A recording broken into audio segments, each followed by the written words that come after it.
Twinkle, twinkle, little star, how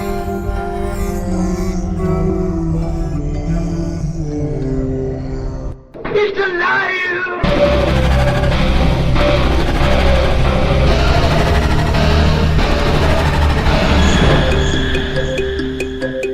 Welcome to Where the Weird Ones Are. Every time I speak, I want the truth to come out. Powerful figures in Hollywood as well as powerful politicians who are in fact not human. They're reptiles or they're lizards or perhaps extraterrestrials.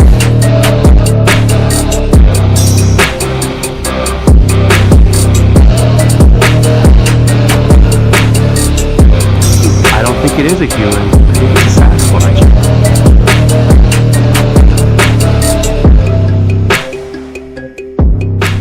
Go ahead and run. Run home and cry to mama.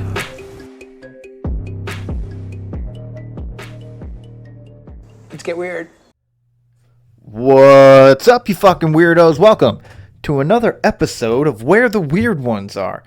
My name is Kevin, but you probably already knew that, and if you didn't, now you do. Today's episode is with author Michelle Shores. She authored The Gathering Room, and which I'm in the middle of reading, and it's actually really good. I really enjoy it. So she has 2 awards. She has the bronze medal for best fiction, historical fiction. And I can't remember the other one off the top of my head. I know there's 2 of them though. But so she's won 2 awards for her book. She's currently working on another one, which she does describe in this episode. So I hope you all check out her book on Amazon. Again, that's The Gathering Room, the Nellie Butler story. It details, it's a non-fictional historical, it's a historical fiction, okay? It's not non-fiction, it's fiction. So it's a historical fiction based on the first ever documented ghost haunting in U.S. history, and it takes place in Maine. And she writes it. She's written it like what I've read so far. The way she's written it it's phenomenal, and yeah, I think you should check it out. So, and look forward to her next one. So, Michelle is such she is such a bright light, and I really enjoy talking to her. I enjoyed meeting her. I enjoyed having her on today. She's just such a warm person to be around and to speak to, and I hope that everybody that watches or listens to today's episode really checks her out, because she is a special person. And I don't say that lightly. I know I say a lot of good things about every guest, but Michelle is super special. She's just, I don't know, she's intelligent, she's warm, she's inviting, and friendly. She's such a sweet person. So, please check out her book, and hopefully you enjoy it and you want to check out her next one. So, yeah, you can follow her on Instagram or Facebook, and yeah, so I hope you guys enjoy today's discussion. Today is a bonus episode, so yeah, I hope you enjoy it. And follow, share, subscribe. That's the best way to help this show grow. Also, if you're interested in the merch, it's etsy.com/shop/where the weird ones are. All right, so again, you don't have to do any of this. It's just if you want to. Obviously, I don't expect anybody to do anything that I tell them to do. And I don't want you to do something you don't want to do. So head on over. If you listen to Apple Podcasts, please leave a review. If you watch on YouTube or Rumble, please comment. I would love to interact with everybody. So, and the website, hopefully when it's up, I can interact with everybody on there. So yeah.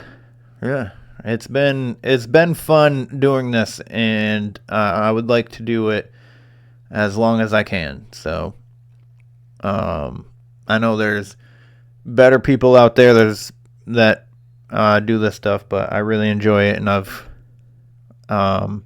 made some good friends along the way, and a lot of them listen. So a lot of the friends that I've made along the way have checked out a lot of these episodes. So I love you all, and I wish everyone nothing but success and happiness. So I know not every day is going to be happy, but the general, in general, you know what I mean?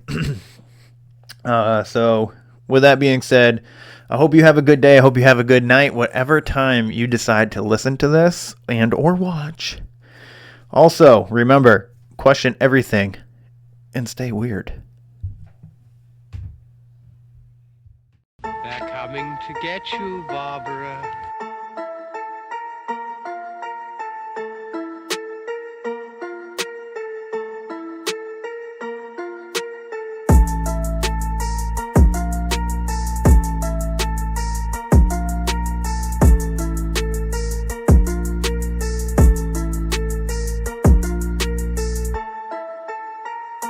Let's get weird. Let's get weird. Let's get weird. Let's get weird. Weird. Get weird.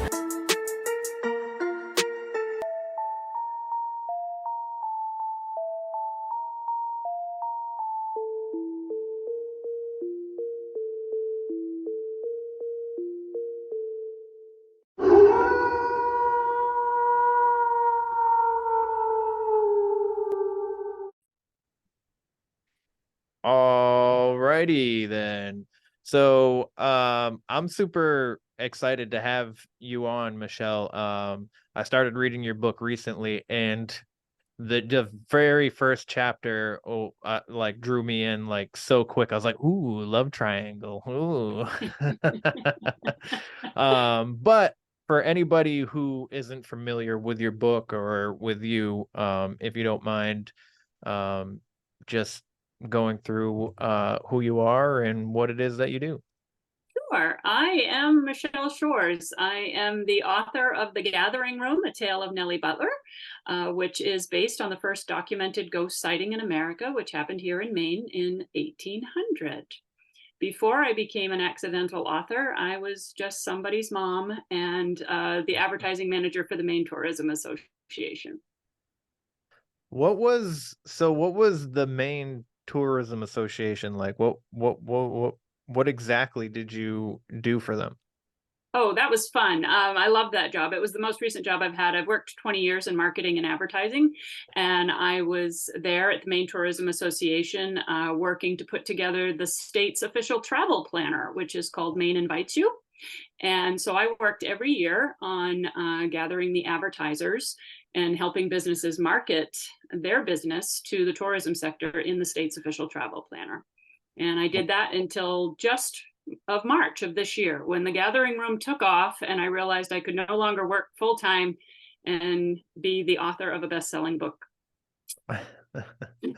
Well, that sounds like a pretty interesting job too, in itself. But was writing like a dream of yours this whole time? Like I know you say accidental. You just wrote the book on like a whim, right? I did. I really did. I mean, I've always written. I started writing as a child, and then wrote all through my teenage years, usually as an escape mechanism from the mood swings of being a teenager.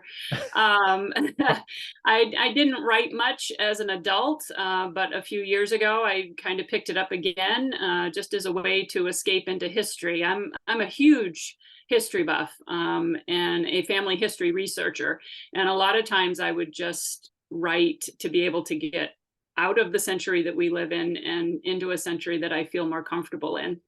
And such was the case with The Gathering Room. I came across the documentary history of the Nellie Butler hauntings, which is a nonfiction book done by Marcus Labrizzi.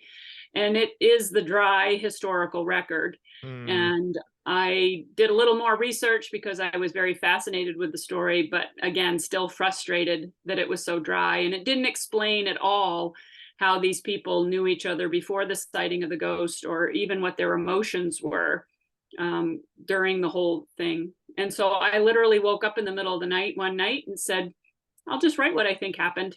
And so I did. And we decided last year to go with Main Authors Publishing out of Thomaston and print a couple hundred books for our family and friends. And then she went viral on social media and now sells all over the world and has won 2 national book awards. That is amazing. I am so happy for you. It's been an incredible year. Yeah. I saw the picture in your either on your Instagram or in your story or whatever of a box truck delivering boxes of your books so you could sell more. We have books delivered 1,000 at a time. So those come in that very large pallet that's all shrink wrapped with, boxes all over it. And I'm on a first name basis now with that guy that drives that tractor trailer truck. He pulls up at the yard and he knows.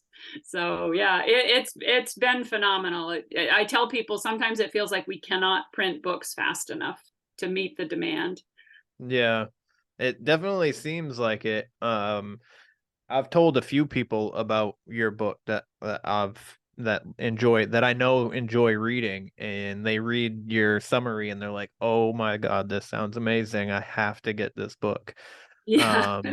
So like, I mean, for an accidental author, you write really well. Like it's easy to like, not like super easy to read like it's child. Like I don't mean it like that. Like it's just easy to digest. Like and it's from what I've read so far, it's just the descriptive words aren't too like confusing. Like there's not like 100 different ways of describing one certain thing or whatever. I can picture it all in my head very easily. And well, for think me, I think that's the goal for me as a writer. We all have our experiences. We've all seen a blue car drive quickly down the street and we know what it sounds like and we know what it feels like, so if you're trying to describe that as a writer, the key is not to over describe it. The blue car drove quickly down the street and swooshed past me, but to just give enough words so that the person can relate it to something that they've already experienced in their own life. I guess that's the way I look at it. People tell me that the story flows very easily. Yes. Yeah. Yes, it does. I would have to agree with that statement. But so since you really enjoy history and you've come to connect with Nellie Butler and her story, I was curious, since I talked to people about their own experiences, I was wondering if you yourself have ever experienced anything paranormal. I can honestly say that I had never experienced anything paranormal until I wrote this book. Oh, no way. That's crazy. And now the universe has opened and I have more unexplained supernatural experiences on basically a daily level that I could write another whole book on just the things that happened to me. I've often said that I feel I was chosen to share this story. And, I've done a ton of family research. I'm not connected to these people in any way. Even if you go as far back as England, where we all, most of the people in New England originated from, my family does not connect to these families at all. So it's not that. It's not an ancestral thing. I don't know why. But I was chosen, and this has really been an amazing journey. I mean, like you said, people say they, they've heard of it or they love it, or, at the beginning when I first started this and no one knew who I was, I'd never written anything else other than a couple of other research books, which were just full of data. I mean, they're nothing that you can read. Yeah. And I would go out to events, public events, where I would be selling books in person. And I couldn't believe how quickly and how fast this book would sell from an absolute unknown author. And I said to my husband at the time, I said, it's almost like people walk by me and I go, book, and they buy it. I mean, it's just that kind of response, and it makes absolutely no sense. Absolutely no sense. I was with another author recently at the Freiburg Fair, and it was the first time he and I had actually worked together. And after we had a big rush and we finally had a moment to breathe, and he looked at me and he said, it's the most amazing thing I've ever seen. He said, people just line up with their credit cards out. He says, you don't have to say anything. And I said, I know. So from that level of where is this coming from? What is driving this? To just experiences when I was writing it, because I was writing it for myself, I would literally not write for weeks at a time. There was no rush. There was no publisher. There was no end goal. I was just doing it for my own entertainment. And when I wasn't writing, I would see a little blue car driving around town that had a vanity license plate that said, write the book. Oh my God, no way. Yeah, way. And literally, if I went back to writing, I'd never see it again. And I kept seeing, one time I was in traffic with my husband and I happened to look up and it was in front of us and I'm beating him on the arm and I'm going, you see that, right? You see that? And he said, yes, I see that. Since I have finished the book, I've never seen that car again. Wow. Well, that's a sign. I kind of wonder if like so where were you when you were writing? Like what town? I live in Central Maine, so just outside of Augusta. So so I would write here, but the majority of the time that I wrote, because I was working full time and my husband and I are super busy people to begin with, we're involved in a lot of things. A lot of times I would only write when we were on vacation, and that happened to be on the beach in Jamaica. So, because we go there once a year. So a lot of times I would just sit and I would write and write and write for hours on end on the beach. And, people would walk by and they go, are you working? And I'd go, no, because I'm the only one on the beach with a laptop, right? And I'd say, no, I said, I'm not working, and I always used to tell people, you're all sitting on the beach reading the books you want to read, and I'm sitting on the beach writing the book I want to read. And that's really what happened. And I think maybe that's why so many people can relate to it. I wrote the book I wanted to read. Yeah. I would think so. And I mean, if you look at it like in a paranormal aspect, like it's almost like maybe you struck a chord and like her energy maybe picked up on it and was like, I need to send her signs to like write this. And like maybe I'm not saying that all the fictional things actually happened, but maybe she was just to have her name out there a little bit more. When I started this, I guess I thought that's what I was doing. I thought I would be writing Nellie Butler's story, but if you Google Nellie Butler, she's all over the internet. There's Down East Magazine did an article on Nellie Butler, and it's everywhere. Amazon has videos and this and that and the other thing. What I came to realize after the fact, because I wasn't aware of any of that at the time that I wrote it. I literally all I had was Marcus Labrizi's book and my own imagination, and I just went from that. And it wasn't until after the fact that I became aware of all these other references to Nellie, and I was like, oh wow. Ladies and gentlemen, can I please have your attention? I've just been handed an urgent and horrifying news story. And I need all of you to stop what you're doing and listen. Top of the day, everyone. I'm Nisha. And I'm Buddha Badass. And we're the hosts of Hot Garbage True Crime Edition. Do you guys like true crime? I really don't. I feel like you force me on this show every freaking time I come here. Do you guys enjoy listening to victims and murderers and grotesque stuff? People that are sick in the freaking head, that's who likes it. That's who likes it.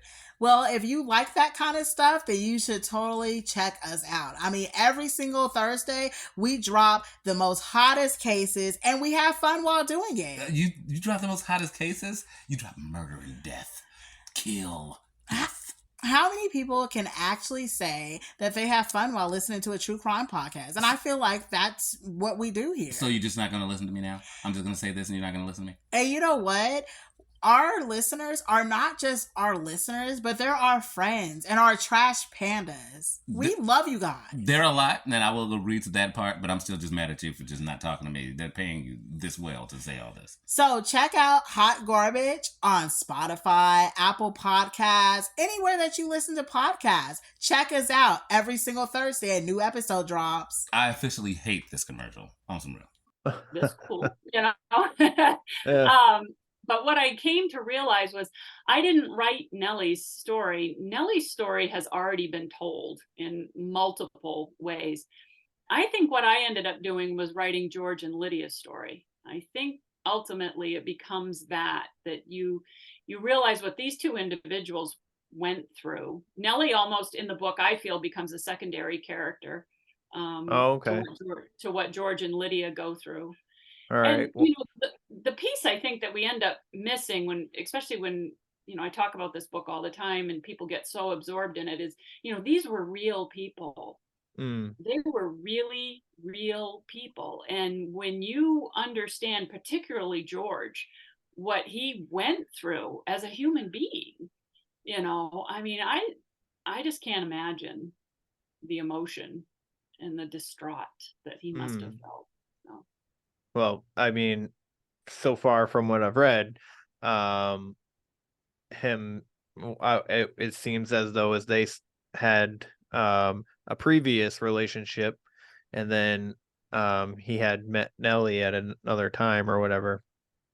Well, I think because you're, you know, it was a small community. You have to understand, it's in the late 1700s around Taunton Bay. It was a small community, so obviously they would have known each other in some way. And, you know, it's not so much that George and Lydia had a relationship prior to that, because Lydia is much younger than George. But I think George was aware of Lydia and aware of her peculiarities and things that were said about her in town.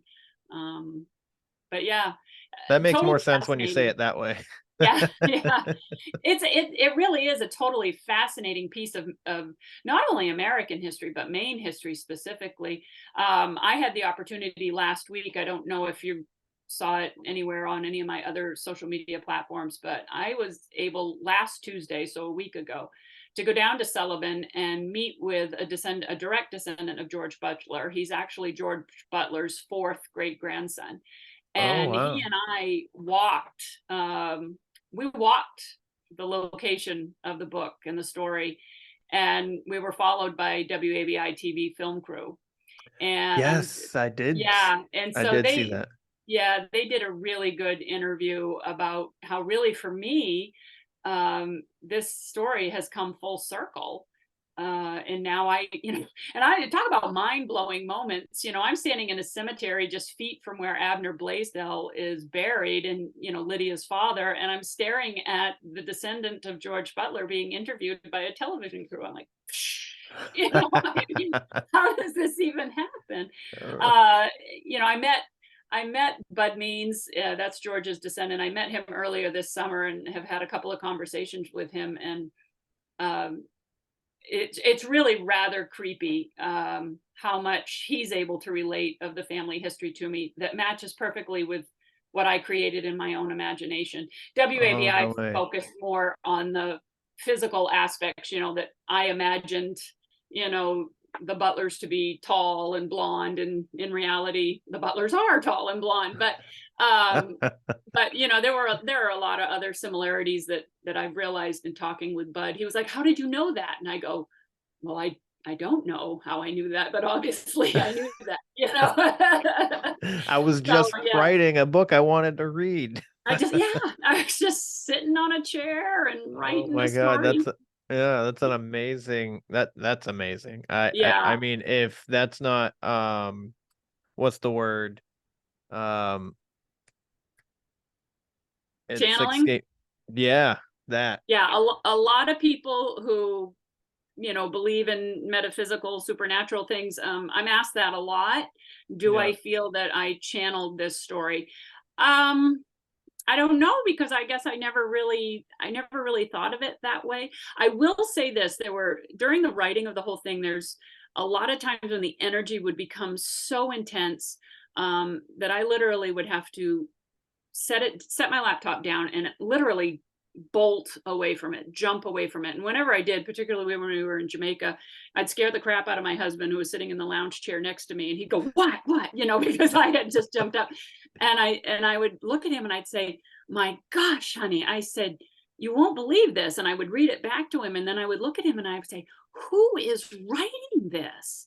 And he would say to me, you are. And I'd say, no, I'm not. I literally see it as a movie in my head, and I just write what I see. So if that's channeling, then I guess you could say I channeled it. I feel so inadequate in this whole realm of supernatural paranormal, because, I never had any experiences like that before. Yeah.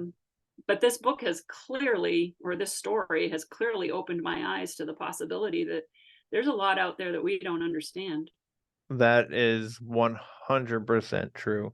There are so many aspects to the world around us and our own selves, our own spirits, like that we still don't even understand. I mean, there's a lot of the world that's still undiscovered. I mean, 75% of the ocean is unexplored. I mean, and then I think we got I think it's like 78%, or maybe it's only 35% of Maine is developed. So like whatever other half Right. of What could be that. out there. Yeah. So there's vast things physically and spiritually all around us all the time that are unknown. Yeah. And so a little bit off topic. Have you ever thought of the possibility that Bigfoot would be real? Yeah. So here I have been following Bigfoot, well, not following religiously, but aware of Bigfoot since I was a child. Bigfoot Yeah. and the Loch Ness Monster and the Bermuda Triangle were all things that I became aware of in about middle school age. So that was a really long time ago. No. Oh yeah. So I've always been fascinated with Bigfoot, and for me, Bigfoot and the Loch Ness Monster, I truly believe that they do exist. I mean, I think there's, like you said, there's areas of our planet that are unexplored, and we don't know what's out there. And I'm sure there's creatures. We find new creatures every year that are added in. So yeah, I think it's just a matter of time, really, before there's some kind of explanation. For me, the fact, especially with Bigfoot, is that there's so many places across the globe that have similar stories. It's not just one just little place where somebody said they saw something. So that's what it is for me. But you're 100% right on the whole energy piece. Since I started going out on the road with the book, like I say, take my dog and pony show. The thing that amazes me the most every single time is the amount of energy. I tell people, the book, it's on a journey of its own. I just drive it where it needs to go. Everywhere I go, I meet at least one person, oftentimes more than one, who I needed to meet that night, whether it's for my benefit or for their benefit, that day, that night, that event, for whatever. The book draws people to it, and it just presenting it to people, there's a level of energy that I can feel, and I know those that are around me can feel, and that's coming from somewhere. Yeah. This story demanded to be told, and I was chosen. Now, is my book 100% truth? No. And I'll be the first person to say that. And I tell everybody all the time, please read my book first so that you get the magic, but follow it up with Marcus Labrizi's book and the actual documents. I'd appreciate that, Yep. And that was the way with the WABI interview. WABI reached out to me, wanted to do something for Halloween about the book, and I said, we need to go to Sullivan, and you need to talk to the historical Historical Society. You know, I'm not presenting my fictional book as the actual fact. There's a lot of truth in it. It's based on real people, and I do reference quite a few of the actual events. But it's mystical. Well, I love it. I love the summary, and I enjoyed coming across you, because well, like I told you when I met you, I had listened to Nomar's podcast where he interviewed you, and me and my daughter were just on our way out, and I was just like, "Hey, that looks familiar," That's and I that walked lady. over. Yeah, and then I realized who you were, and I was like, "Oh my God, it's her!" And then you were speaking, and then I had to wait for you to be done Yes, talking and then it was to get raining. a book signed and all that. So I listened to you speak. My daughter was very bored, and I had to try and entertain her for a little bit too. So, Yeah. um, but No, yeah, that was a wonderful event. That was the Fort Knox Paranormal Festival. yes, it And was. And the for people that don't know, Fort Knox is a humongous fort um in Maine, right up in Prospect, I think it's called. Prospect, it's across the river from Bucksport, yeah. Yes.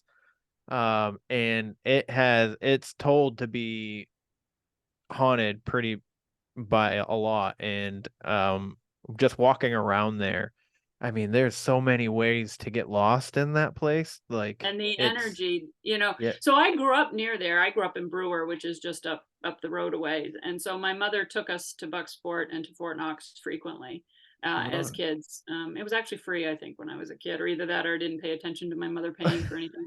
But so we spent a lot of time at Fort Knox. And when I look back on my childhood, I remember feeling something. Do I have a Yeah, word for it? No. But you know, I definitely remember feeling something when we were at Fort Knox. And then later, as I became adult, to become more aware of the extensive paranormal activity that takes place there, it made sense to me. yeah, Absolutely made sense. absolutely. I think my daughter and I walked around like everywhere, and I could feel something. But I think when there's so many people in the area, I feel like it's a little bit less, like it kind of like dissipates for some reason. Yeah, yeah. Um, Have you but ever been to the Gettysburg battlefield in Pennsylvania? no, but I've wanted to Oh, you need to really, really go. bad. Yeah. Yeah. That's another place where I have felt things, you know, and like, you know, have I, your question earlier, have I ever had any paranormal experiences? No, I don't, you know, no, Yeah, I don't see ghosts and white filmy things and things floating by and orbs. I don't see that. But I will say that I have had this sense of knowing things a majority of my life, and Gettysburg is absolutely one of those places. it- I can yeah, feel the energy there. yeah. Absolutely. I mean, and it goes back to the saying, energy can't be destroyed. It can only trans what the hell transplant or move on Right. to It's transferred the from one next. thing to another. Yeah. Yes. So Yeah. like there's like especially like Gettysburg, and there's so much trauma energy. Not all of it is dark, but or sad or fearful, but it's a lot of it is there. Right. And I feel like traumatic energy tends to be more intense, just And because that, you know, tr- that may be key to this story right here. You know, what George and Lydia specifically went through. I mean, obviously Nellie died, she's the ghost. yeah, Um, yeah, but what George and Lydia went through was excruciatingly traumatic, and that may be why the energy carries over yeah, could be. so easily in this story. Funny story about Nellie being the ghost. When the book first came out last year, obviously my own mother was one of the first people to get a copy, and she had been reading it for a day or so when she sends me a text message while I'm at work, and she said, "Are you in the office?" And I texted back and I said, "Yes." And she said, "Never mind." So then naturally I have to call her because my mother's 79 years old. So I call her and I say, Mom, what's up? She goes, no, I don't want to bother you. You're at work. And I said, no, Mom, really, what's going on? And she starts crying and she says to me, Nellie died. Yes, Mom, it's the ghost of Nellie Butler. Obviously, she was going to have to die to be a ghost. So I never feel like I'm giving the story away when I tell people that Nellie died. Nellie is the ghost, so therefore she had to die. Yeah, right. That's funny. Nellie died. And she just Do you died. see yourself like first of all, I enjoy history too. It was the only class I ever passed in high school was history in gym. But like the historical accuracy. There we go. I said it. Is astonishing because I looked up the actual story before I started reading it, and to know that these people are real people as well, and the places that it takes place in, the location and all that, and yeah, I just are you planning on making or writing another book, or you gonna Yeah. go as far as you can with this one until it starts dying off or whatever, and then you're gonna, or do you have like a plan for another book? I don't have a plan, but the universe has a plan. So I like that originally, answer. I yeah, love that yeah. answer. Welcome to my life. I'm just a participant following along. Uh,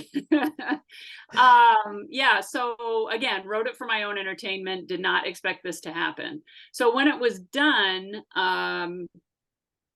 immediately, and people started reading it, there was never any plan to go anywhere else with it.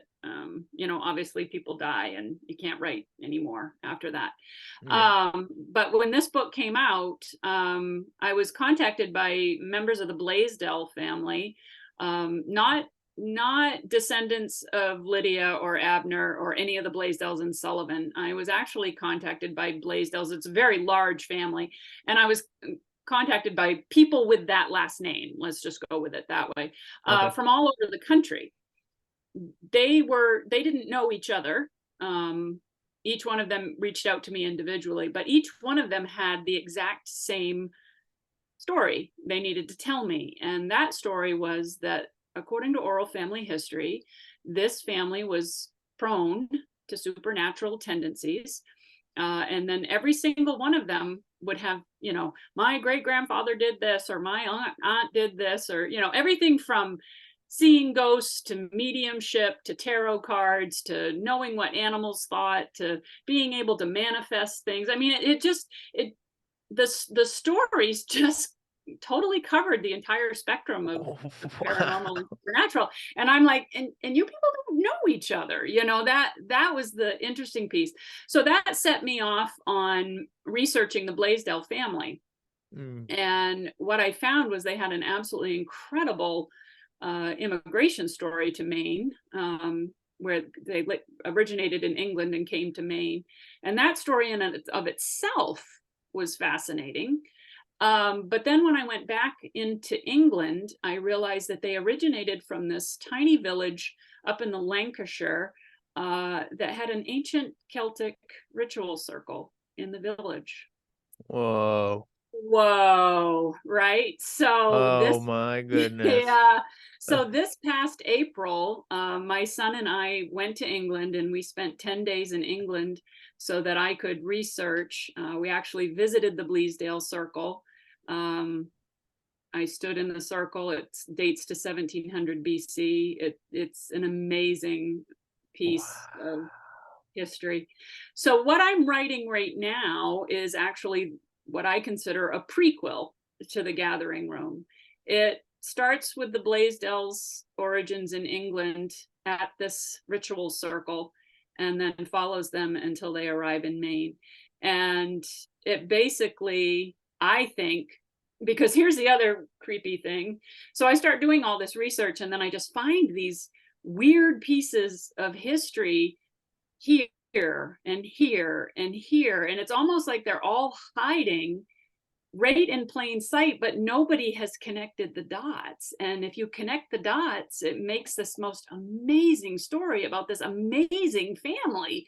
And you realize when it's all put together, you realize it explains exactly how Lydia Blaisdell found herself in the middle of the first documented ghost sighting in America. And so, thank you, universe. You know, I mean, so that's what I'm writing right now. It starts in Bleasdale, England in 1433.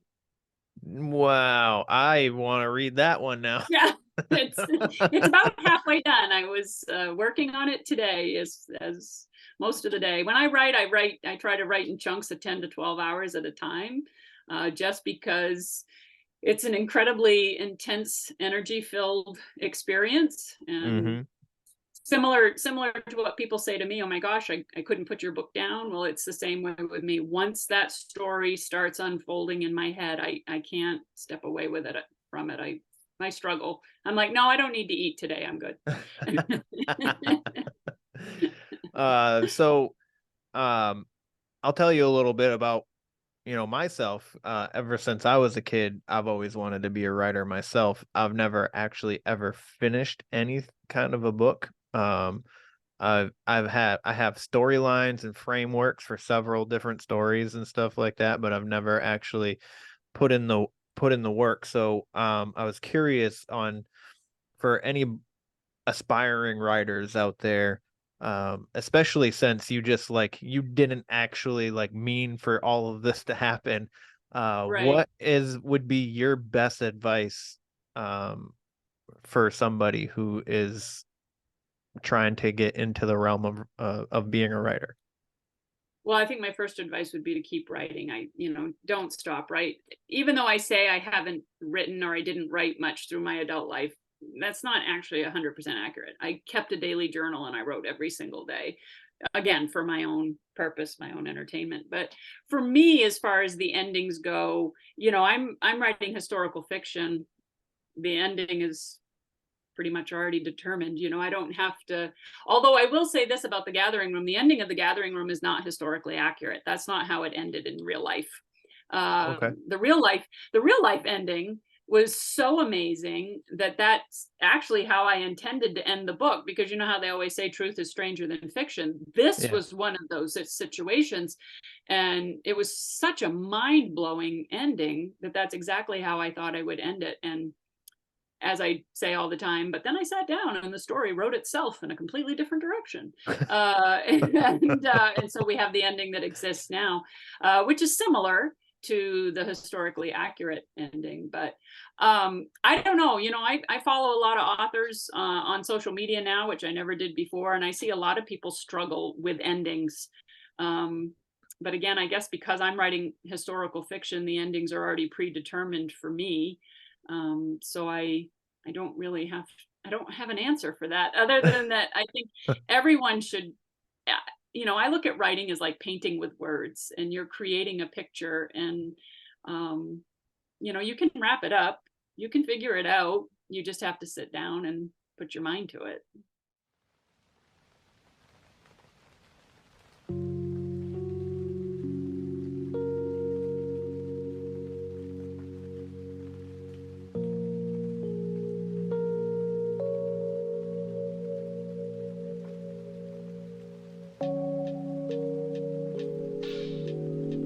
Trying to free your mind, but I can only show you the door. You're the one that has to walk through it. And by walking through it, my friends, head on over to www.deeperdown.store. There you will find some sick-ass threads, AI-inspired art on t-shirts, hoodies, flip-flops and cups, and motherfucking tote bags. I promise you, my friends, if you follow the Reddit, you will not be disappointed. You can also find __ down the david.rabbithole__ on Instagram. He has thousands of followers, and he shows you deep down the rabbit hole on conspiracies, hauntings, and cryptids. I highly recommend you subscribe for $2.99 a month. Also, if you check out his store, upon checkout, enter code KevinsWeird18. There, my friends, you will get 18% off of your purchase.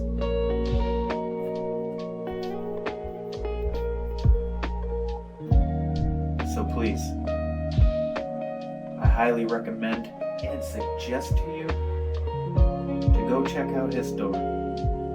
David is a good friend and he deserves the utmost respect, and I wish him nothing but success. But this is your last chance. After this, there is no turning back. You take the blue pill, the story ends. You wake up in your bed and believe whatever you want to believe. You take the red pill, you stay in Wonderland, and I show you how deep the rabbit hole goes.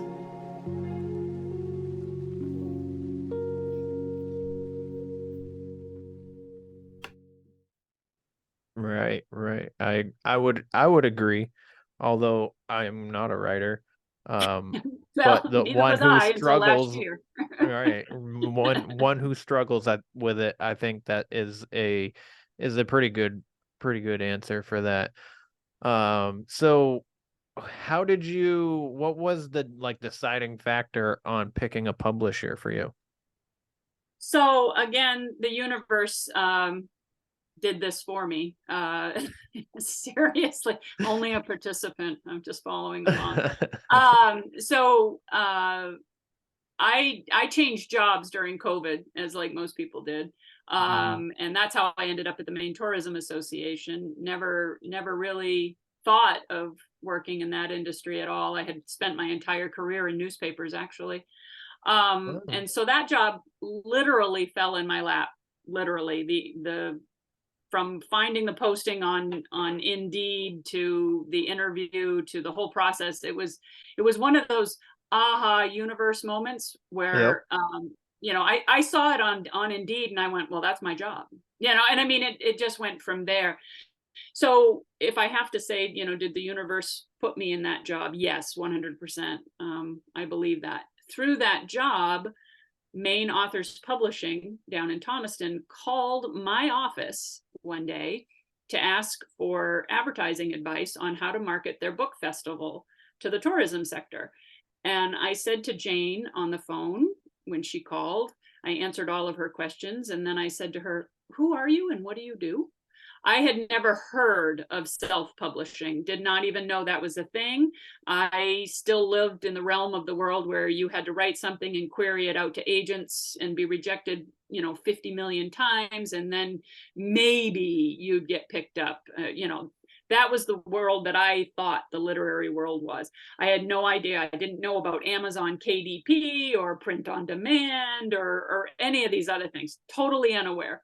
And so when Jane explained to me what Maine Authors Publishing did, I remember saying to her, well, I wrote this little story. And she said, well, tell me about it. And I told her about it. And she said, I'd like to take a look at it. And so, I came home and I cleaned it up a little bit because it was just sitting in a Word document. And I cleaned it up and I said to my husband, I said, these people publish books. I mean, maybe we could print a few books, for the kids, look, your mom published a book, that kind of thing. And literally the universe put me in that job. Of that, I have no doubt. I have never gone on a job interview or applied for a job where I not 100% knew before I even got that job that was the job I was going to get. There was no question in my mind. That's how weird the energy was with that. And then, and then to have Jane call and I started down this path. Just a participant, Synchronicity. Kevin. I'm just a participant. Synchronicity. You're definitely on the path that you're supposed to be on, I would say, by the sounds of it. 100%. So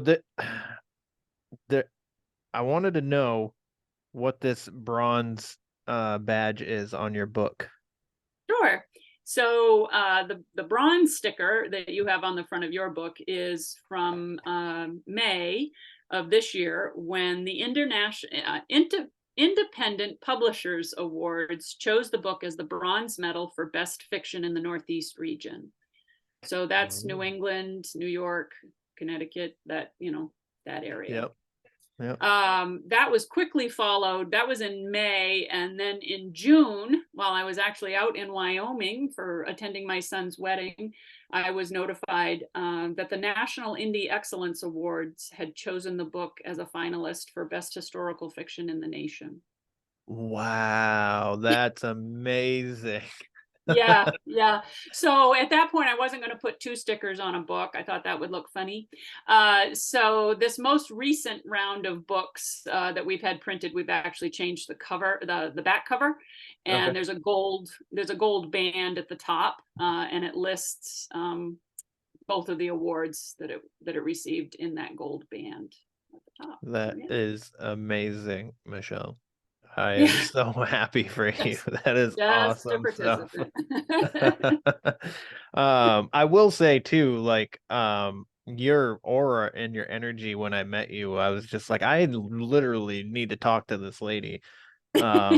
Like I was just so enthralled by everything you were saying and just your personality. Like, you just seem like a bright light to me, and I was just like, I need some light. Thank you. Well, I don't know if you remember the social media post I posted right after the day that we met. I felt the same from you. Like I said, everywhere I go, I always manage to walk away from an event knowing that I was there for a purpose. And I truly felt that day that it was you, that you were the very last person that I spoke to that day. But there was just something about your energy, Kevin, and I wrote that right in my post. You did, yeah, and I appreciate it. It was very kind and nice of you to say. I was just like, wow, I had left an impression on this woman. You did. Well, I think we're all intended to meet the people we're supposed to meet. Yes, soul contracts. Yes, yeah. And I'm telling you, I have quite a few people that have been waiting until these last few years of my life to drop in, but they're all coming at once now. I'm like, wow, where were you guys for the first 40 years? That would have been great. Spread this out. Oh man, it's just your journey is, I feel like it's still going up. It's still going up. You haven't reached the peak. And just the storyline that you threw out there for the prequel sounds even more amazing.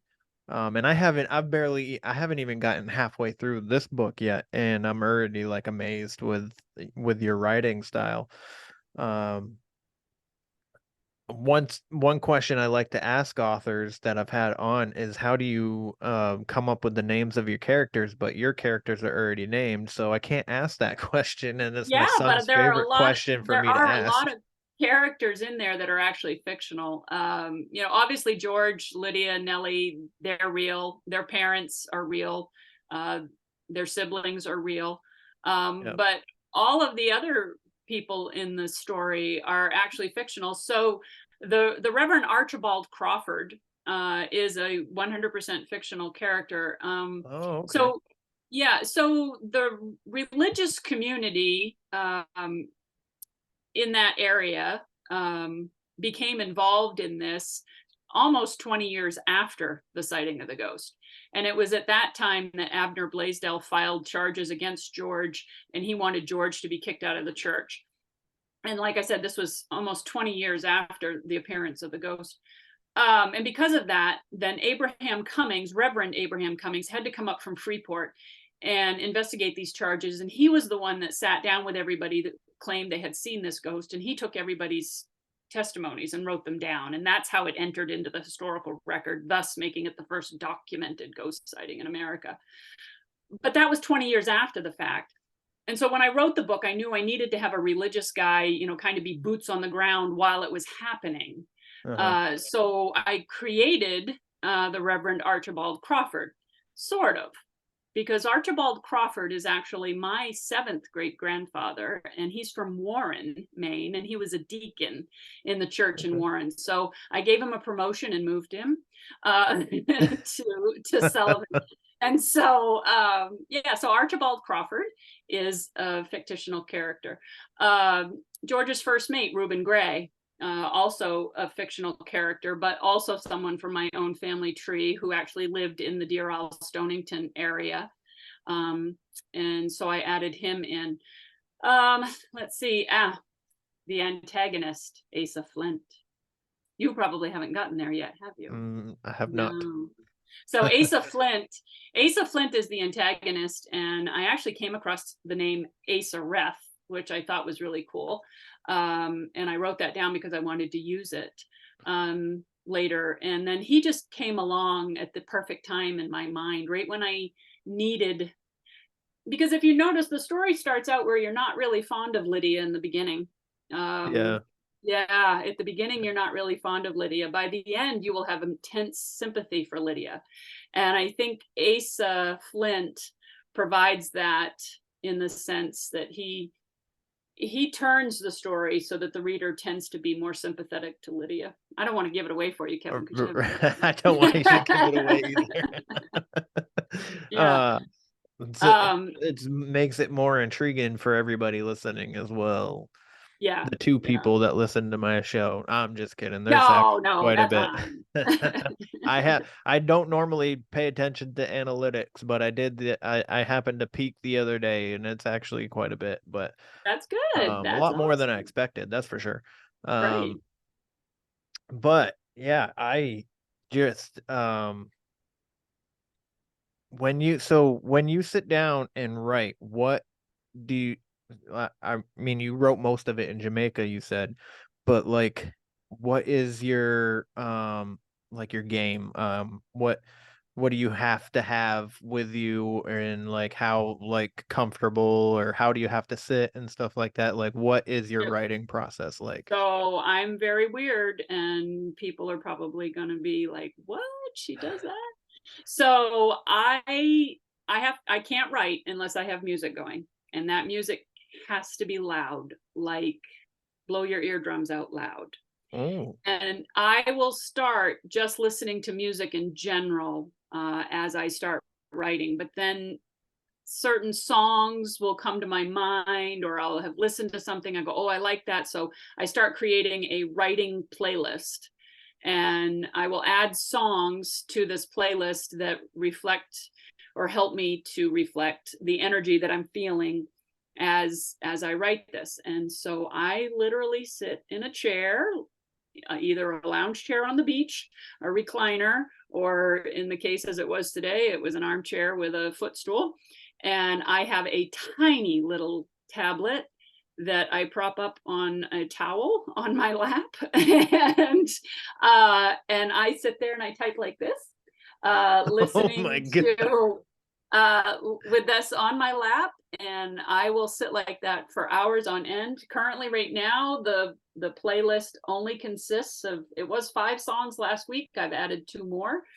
So I have 7 songs. It's basically a half an hour of music, and I will listen to that on a loop repetitively for 10 to 12 hours straight. And it's death metal, right? And it's death metal. Yeah. No. It's I just wrote a blog post about this last Friday. Someone else had asked me this question, and so I answered it. And I was waiting for that. So what's your playlist? And nobody asked. So okay, I'll just keep it to myself. Well, I would love to know what your playlist is. So, if you don't mind sharing, I would love to hear what I don't mind sharing. Let me pull this up for you so I can. So Unstoppable. Are you familiar with that song? I think it's is it by Sia or Sia? S-I-A? Yes. Okay. Yep. I know. Yeah, I know what you're talking Yeah. about. Yep. Geronimo by Say Hey So. Ooh, Ooh. I like that. Yeah. Pompeii by Bastille. Uh-huh. This Is What I Live For by Graffiti Ghosts, which I thought was pretty impressive. Again, it's a universe thing here. Yes. Thunder by the Imagine Dragons. Dreams by the Cranberries. And Cranberries, can't go wrong with cranberries. No, you can't. And Explore the World by Brainheart and Sis. So those are the 7 that currently sit there. Yeah. That's a good playlist, Michelle. It's I didn't choose it, the universe did. The universe chooses everything. Yeah, do you see a theme here? It just gives us the illusion of choice. Right, yeah. Gives us the illusion that we think we know what we're doing when really we're not. Exactly. Exactly.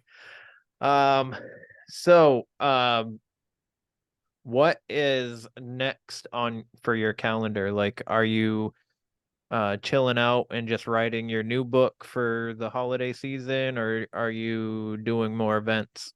I do events all the time. So part of the reason why I had to quit my job at the Maine Tourism Association was because I started booking way too many events, or not way too many, but a lot of events. So often I have weeks consistently right in a row where I have 5 to 7 events a week. I had a string this past summer where I had 15 events in 14 days. So it was fun. I'm just now wrapping up one. I think I had 10 events in 12 days or something like that. Wow.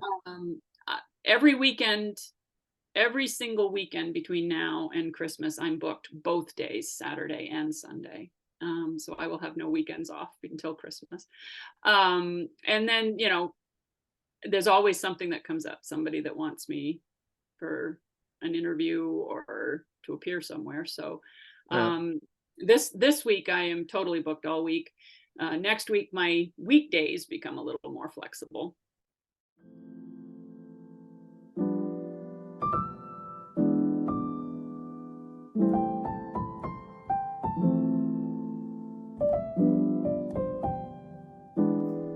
Well, friends, I need you to take a second. Head on over to www.fineartmedium.com. Emily is a medium, a working medium at that. She does readings, and she's artsy. She does graphic design. So, if you're in the market for a logo, because maybe you're starting a business, maybe you're even starting a podcast, and your logo needs met, Emily is who you want to reach out to. I promise you won't be disappointed in her artwork. I also know that if you need a reading, past life regression, this medium, not only is she compassionate, she's extremely intelligent. She will get your needs met. You can go onto her website. You can see all of her reviews. I promise you, my friends, you won't be disappointed in this. So give her your time if you're in the need for it. She made a couple of my t-shirt designs, and we're working on a comic book. So, if you have graphic design needs, check her out.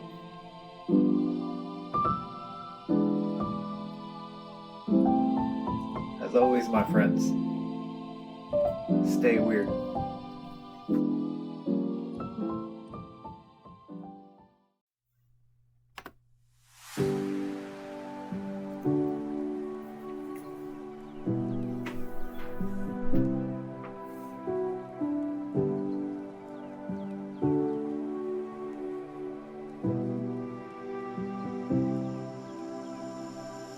Do you need healing crystals? Do you need to get your chakras aligned and heal your mind, body, and soul?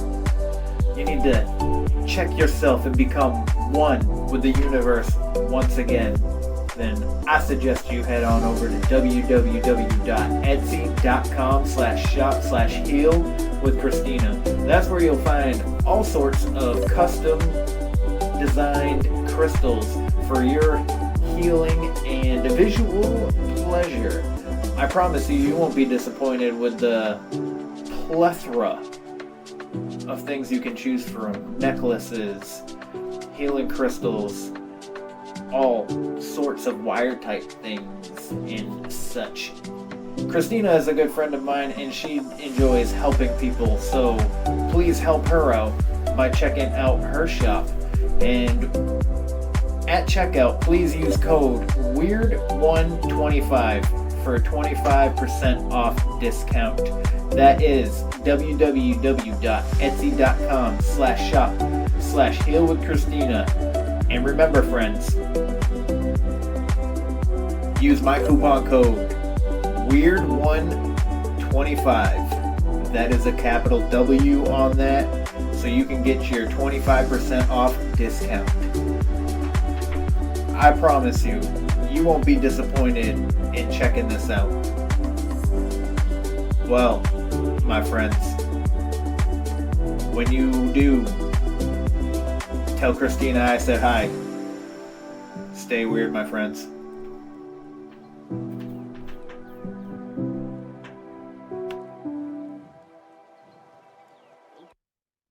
I gotcha. Next Saturday, I'm at the Goblin Market up in Bangor for the main Witches Walk. Yeah. So I'm looking forward to that. Yeah. Are you going to the paranormal festival in Vassalboro? Vassalboro. There we go. Vassalboro. Yeah. No, so here I was there last year. And so here's one of the things that I don't know, I didn't intend to start it, but it just kind of fell into the place. When I do vendor markets, craft fairs, whatever you want to call them, you know, I don't have a product that changes. My product is the same. And a lot of times the people that attend these events tend to be the same people. So for this, my second go around through the holiday season, I didn't really want to repeat any of the same events that I had done last year. I gotcha. Just because I didn't want people to walk by and go, oh yeah, I bought that last year. It's a good book. Well, thank you. You know, thanks, but you didn't buy one. You know, that kind of thing. So I thought I would try different, you know, and that's the thing. This state is so huge and there are events everywhere. So I've tried different events. So I am not in Vassalboro this year.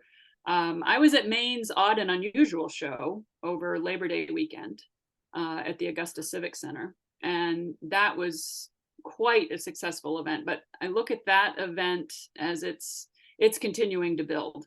That is a large scale event that's going to continue to grow. So I have signed up for that one for next year, but that really is the only event that I've repeated.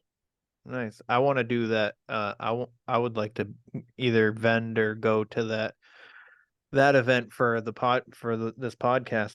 I'm actually going to the Paranormal Festival in Vassalboro on Saturday, but this past on Labor Day weekend, I was driving myself and my kids down to Florida, and we stayed in Miami Beach and we checked out Key West and stuff like that. So you know, as much as I love the folks at the Maine's Odd and Unusual show, I'm sorry, but your Labor Day sounded more exciting. Yeah, it was a good time. I would not stay in Miami again if I were to redo it, or if I were to ever go back. I think I would stay in Key West. Key West was so laid back and everybody was just so friendly down there. Oh, that's awesome. And then key lime pie, it's amazing. It's a thing. It's a real thing. And that's actually so for everybody listening, Michelle and I actually intended to meet on Thursday last week, which was the 12th.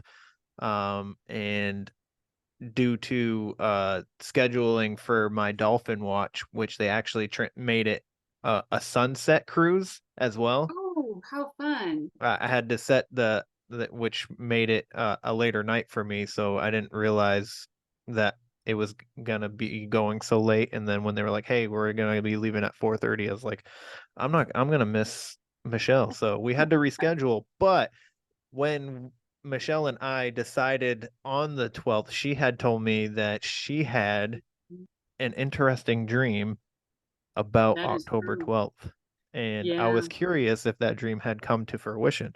Yeah, so yes, that's true. Back in January, 2 nights in a row, I had a dream that was very specific on a date and a time, October 12th at 3 p.m. And I had that twice. So, and it was so moving that I wrote it down in my calendar, and my son even wrote it down in his calendar, because when I texted him on the morning of October 12th, and I was like, "So today's the day," he texted me back a picture of his calendar, and he actually had it in there, 3 p.m. Mom's dream. It said. That's funny. Sadly, I hate to say that nothing specific happened at 3 p.m. that I am aware of. And I've used that as my disclaimer. Only because last week, so many incredible things happened. The being able to travel to Sullivan and meet Bud Means, who was George Butler's direct descendant, to be able to be followed by a camera crew. I mean, whose life am I living? Right. You know, other things that happened earlier in the week, last week, that I'm not at liberty to speak about at this time, but they're all good things. They're all good things. There was a lot that happened last week in the early part of the week that were just mind-blowing and amazing to me, and things that I never thought would happen to me in my life. And the energy for that carried through for the entire week. I remember on Friday, I emailed a friend and I said, I just feel like something is boiling under the surface. There's just something. It's just too intense. The energy right now is too intense.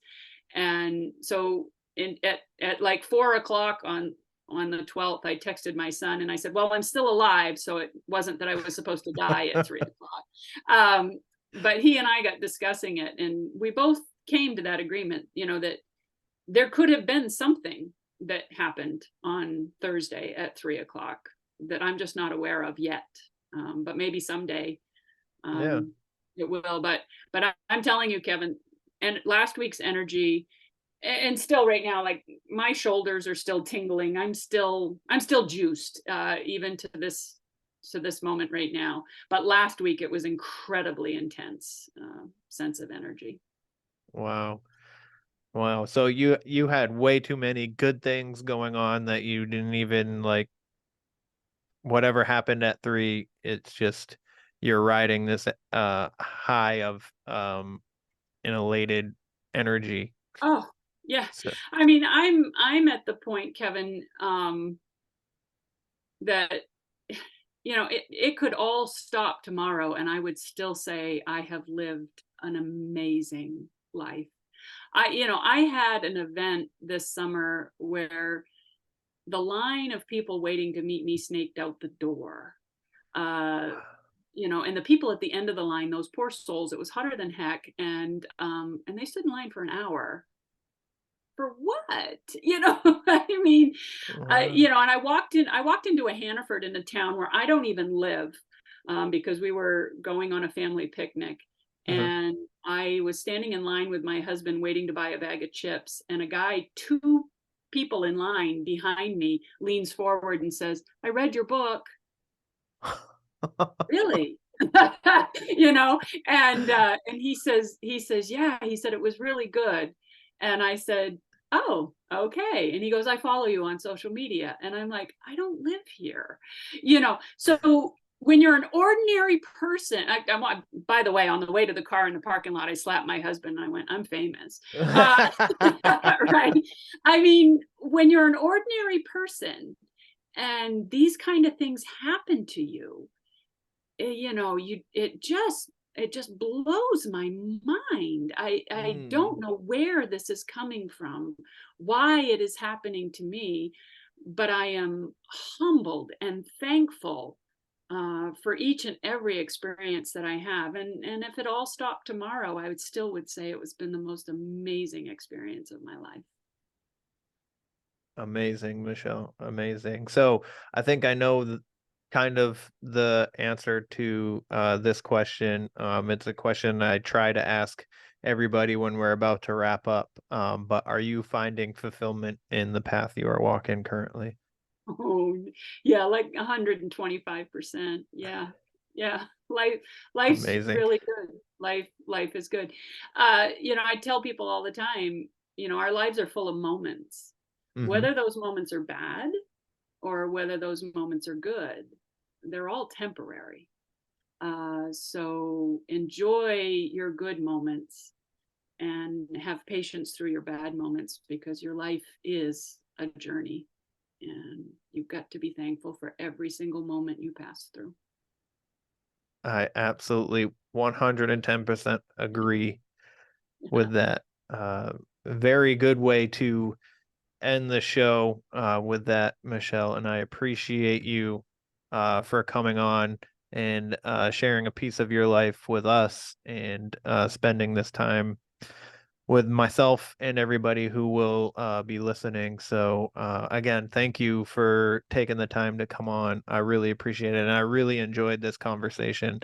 And I would love to have you back on when the next book comes out. Absolutely, absolutely. And I can't thank you enough for stopping into my tent that day in the rain and introducing yourself. I've enjoyed this immensely. I enjoy every opportunity I have to meet new people and add them to my list of wonderful souls that have crossed my path. And you are definitely one of them, Kevin. So thank you.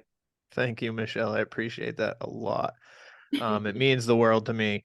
And like thinking back before I started this podcast, I probably never would have had the gall to even like talk to anybody, let alone somebody that I was interested in talking to, like that I don't know. Right. So ever since I started this podcast, it's become way more easier. And I too feel like I'm on like a path that I'm supposed to be on. Yeah. So I went through some events that I thought that I was supposed to in a place where I thought I was supposed to be, and those events have led me to this. And without those things happening, I don't know if I would be doing this right now. And this has been a lot of fun in itself, because I get to talk to people, lovely people like yourself, people who experience things that don't really have anybody to talk to. And yeah, it's been a lot of fun, and I love the path that you are on as well. It's so much fun to watch on Instagram and Facebook. But Some days I'm like, I don't know what to put up today about what weirdness is going on, but I'll throw something up. I gotta all ask right. though, where can I get one of those sweatshirts? Can I buy those on your website? Yeah, so it is etsy.com/shop. Oh, okay. yep. No, go ahead. It's etsy.com/shop/where the weird ones are.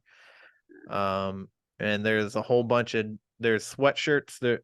So the sweatshirts come in a bunch of different colors, but the logos are only white or black.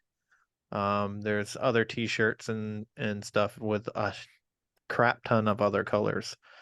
Awesome. So, and yeah, it's I really like some of the designs, because some of them, so I had a medium, she's also a graphic designer, and she made a couple of the designs. Actually, she made all of my logos in different colors too, which was extremely helpful to put other shirts out there, just so that it's not just the plain black and white, Right. regular logo. So and then she made me a Sasquatch, and she made a replica of my dog. So, Nice. and she's Nice. actually working on a comic. So I wrote a comic book, Oh my gosh, and cool. she's illustrating it for me currently right now. So, Nice. and it So actually sweet. the first story takes place in Maine, in the Katahdin area. So, Nice. But but you yourself are on an amazing path right now. I think so too. So thank you. Um, But anyways, so that's the show, everybody. If you want to be featured on the show, you can hit me up at wheretheweirdonесare@gmail.com or my Instagram, where_the_weird_ones_are. Also Facebook. I tend to forget it, so it's pretty bare and minimalistic. So I apologize for that if you're a Facebook person. But I try to remember, and I post stuff. So when I do remember, I do post something. If you enjoyed today's show, first of all, go check out Michelle's book. From what I've read so far, it's amazing. She's got 2 awards for it, and also show her some love. So like, follow, share, subscribe, do all that stuff. Leave a rating, a review if you feel so inclined to do so, and check out the Etsy shop. I tell you all the time, etsy.com/shop/wheretheweirdones_are. Michelle, where can they find you and your book? I personally am all over social media on all the platforms at M Shores Writer. So you can find me there. I'm on everything: Instagram, TikTok, Facebook, Threads, X, whatever. You can find the book on Amazon.com. Obviously, it's available in paperback and Kindle. If you would like a signed copy, you can buy that directly from my website, mshoreswriter.com, and I will sign it and personally send it to you myself. Nice. I personally have a signed copy, and I got it in person. So, and a photo with me. So yes, I did. I got a picture with the phenomenal writer Michelle Shores. That's awesome. Thanks, Kevin. All right, everybody. Have a good day. Have a good night, whatever time you decide to listen to this. And let me see if I can find. Okay, there it is. Question everything and stay weird. Absolutely. This concludes our broadcast day. Click.